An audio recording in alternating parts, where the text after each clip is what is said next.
Welcome to How You Livin', a transformative podcast featuring best-selling author, inspirational speaker, and minister, Dr. Rick Rigsby. And now, Dr. Rick.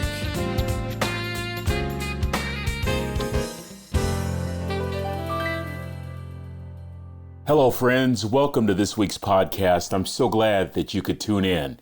I want to talk to you today about a quality in life that you have to be successful. You have to have this quality to overcome.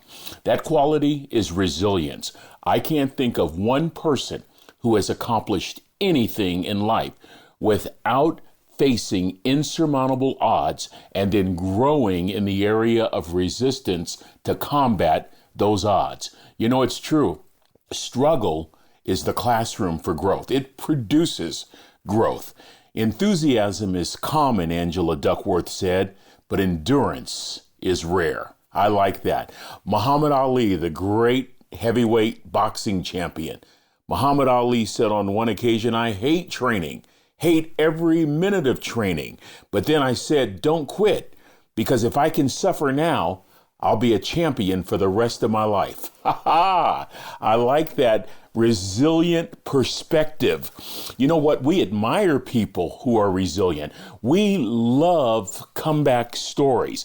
I want to share during this episode a few of my favorite stories, and I want to do this in the hope that you will be inspired to grow your resilience, because I know that many of us are facing challenges, facing insurmountable odds, facing difficult situations, dealing with pressures and dealing with problems. It's called life. And so let us use the struggle of the hour to grow our resilience. Just a couple of my favorite stories. Let me start with probably one that's at the very top of the list. It's about a divorced woman. She was divorced, but the marriage resulted in a child, so she's a single parent on government assistance trying to write a novel and get it published. This woman is turned down by 13 publishers, but the 13th publisher had a daughter that somehow read the manuscript and went to her dad and said, "Dad, this is good. You've got to publish this particular novel." And of course, that woman is J.K. Rowling of Harry Potter fame. But just think about all that she went through. She could have quit at any moment. Most people would have given up after the first publisher rejected them. But she went through 13 rejections and kept going. Come on, somebody. How about Mother Teresa? Against insurmountable odds, against the worst living conditions that you can imagine, she dedicates her life to fulfill her calling to serve people, to help people. Even in failing health, resilience was always in her heart, and she worked to help, encourage, serve, and love to the very end of her life. How about a man that opens up a grill in 1946 with his brother? And 2 years later, this man gets married. His wife's name is Jeanette. And so this man, his wife Jeanette, and his brother Ben, they start running this grill that gets to be pretty successful. Then suddenly, the brother Ben is killed in an airplane crash. The husband and wife continue going. They start a second restaurant. That second restaurant burns down. In the process of rebuilding the second restaurant, the man finds out that he has some polyps, some serious health issues. His wife encourages him, "Don't stop, keep going. We can do it." I mean, you talk about a heart filled with resilience. Who is this man? Well, he developed a simple chicken sandwich. His name is Truett Cathy.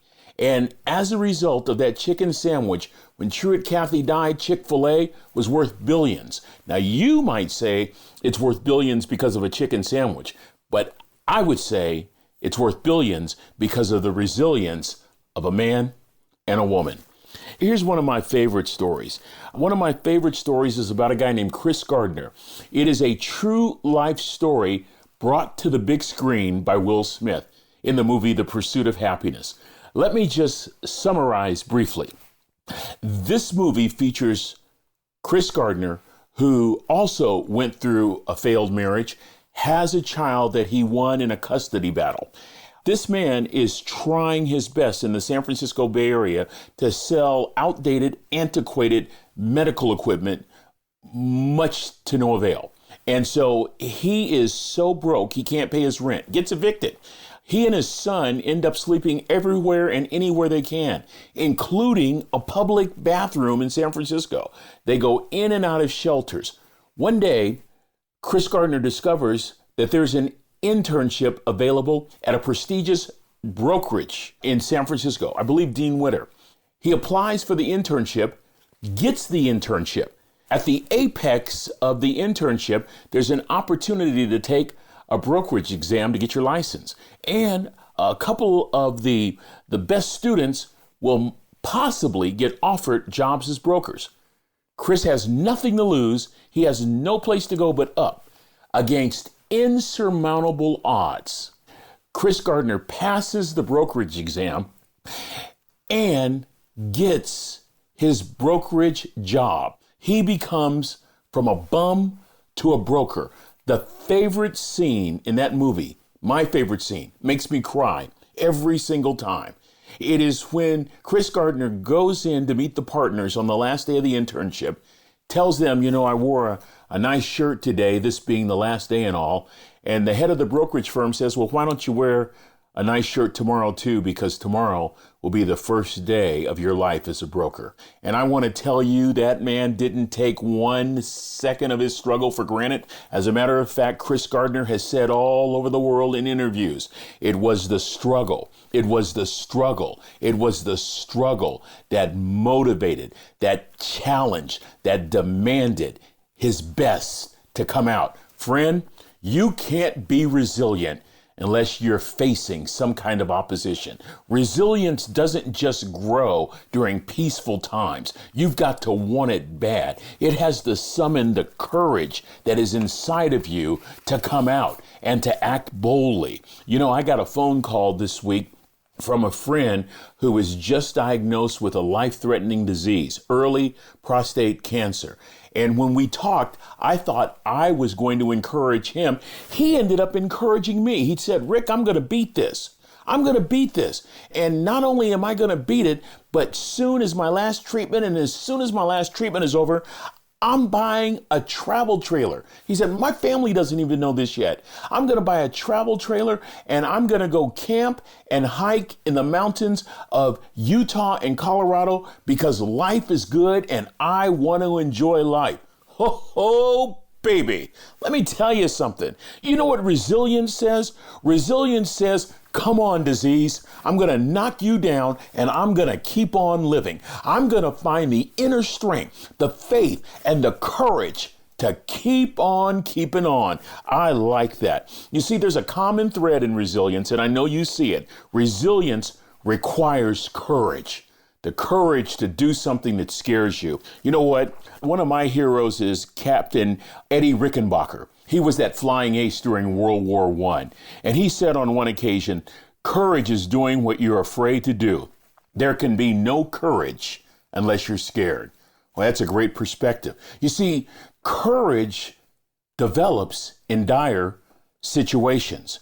I have a friend that's a rescue swimmer, and his job is to jump from the helicopter into the seas, into the ocean, and save people in distress. And I asked him on one occasion, when you're standing on the edge of that helicopter, aren't you scared? He says, I'm very much afraid. But I know that if I don't jump in, those people don't have a chance of making it. You see, it takes a dire situation to pull the best out of us. It takes difficult situations and struggle so that we can grow our resilience. There is a book titled Chase the Lion by Mark Batterson. I love the subtitle. The subtitle says, if your dream doesn't scare you, your dream is too small. What are you saying to us, Rick? This is what I'm saying. You know what resilience looks like? Resilience is fighting and clawing and dreaming even bigger against insurmountable odds. Resilience is saying, I'm not going to quit. even if it means getting out of my comfort zone, even if it means doing something that I'm not familiar with, even if it means hoping against all odds. I am going to keep standing no matter what. Even if it scares me, I'm going to keep going. I'm going to continue to live. Whenever I feel like giving up, I'm going to say to myself, I'm not going to give up. I'm going to keep putting one foot in front of the other. I love that, y'all. I'm just going to keep on keeping on, as the old folks used to say. My daddy, a third grade dropout, wisest man I ever met in my life, at the casket of my first wife said 3 words that speak to the heart of resilience. Son, just stand. Don't quit. Keep clawing. Keep scratching. Keep fighting. Keep going. Keep walking. Keep breathing. That's the essence of resilience, friends. And you know what it means? It means finding the courage to keep going. It means finding the strength to keep going. It means finding the faith to keep going. It means finding the motivation to keep going. Those are all choices that we can make in the midst of difficult circumstances. You know what resilience looks like? Resilience looks like this. You get a life-threatening diagnosis and you attack it head on with such a confidence of overcoming that you say, let me go buy a travel trailer and head to the mountains. Friend, if that is not the face of resilience, I don't know what is. And I think therein is the challenge for me. Perhaps the challenge for you, that it's not about the situation. It's how we choose to respond to the situation that really determines our growth. My hope for myself, my hope for all of us, is that we would respond to difficult situations, not by cowering down, not by giving up, not by quitting, but by standing, by fighting, by scrapping. And you know what that looks like some days? It looks just like a friend of mine who just lost his wife and has 2 little kids. You know what resilience looks like in its most simple form? Getting up, brushing your teeth, putting one foot in front of the other, and breathing. Friend, I'm going to tell you, that's an epic day for my friend who's a new widower. That's an epic day for a man who all of a sudden has to be a mom and a dad to a 5-year-old and a newborn.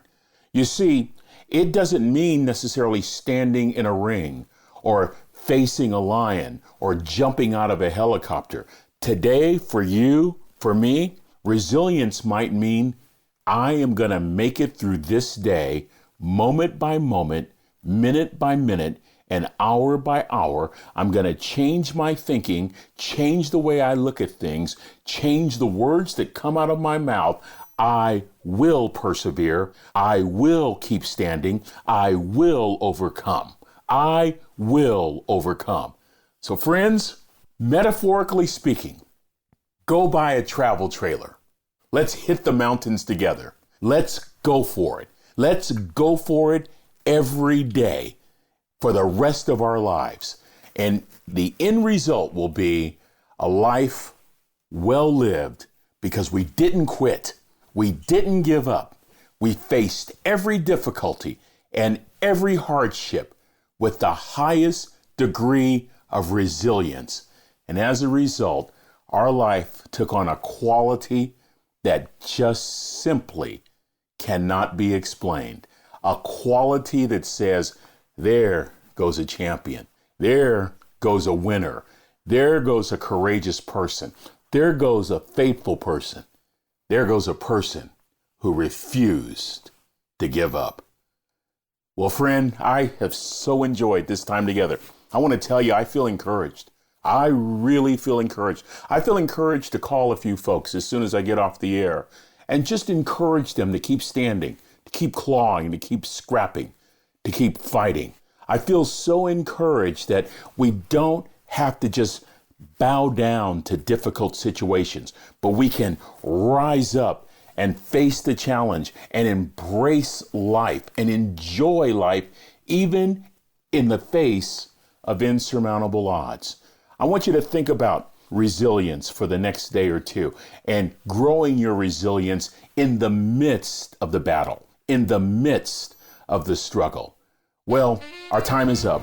Thank you so much for joining me today. And let's plan to be together again next week. Until then, this is Dr. Rick asking you the most important question I can ask you today. How you living? I'll talk to you soon. Are you ready to make an impact in your world right now? Do you want to stop existing and start living your best life right now? Dr. Rick wants to give you the first chapter of his best-selling book, Lessons from a Third Grade Dropout, absolutely free. Just go to www.rickrigsby.com/free gift to get the print or audiobook right now.